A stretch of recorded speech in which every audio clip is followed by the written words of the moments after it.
can read it. Okay, Megan, you gonna tell me the story of David and Goliath? Okay. You want me to start it, or you want to start? Can we start? Want me to start? Okay.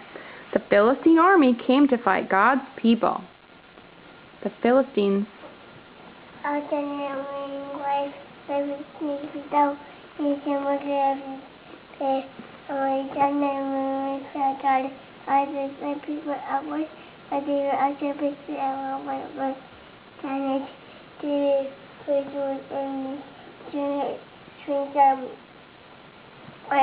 Wait, stop, back up. David took his slingshot and found 5 stones. David shot to God for coming from in the guy. David came on and his voice. My on him covering forehead. David took his lunch and he died. God was on his side. That's right. Can Mommy read it now to you? Yes. Okay.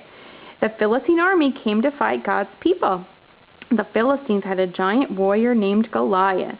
Goliath was over 9 feet tall. He wore a suit of armor and carried a heavy spear. Every morning the giant shouted mean words and made fun of God. God's people were afraid, but David the shepherd boy said, "I will fight that giant." David took his slingshot and found 5 stones. David shouted to Goliath, "You come with a sword and a spear, but I come in the name of God." David put 1 stone in his slingshot. Whiz! The stone hit Goliath in the forehead. He fell like a big tree. David won. God was on his side.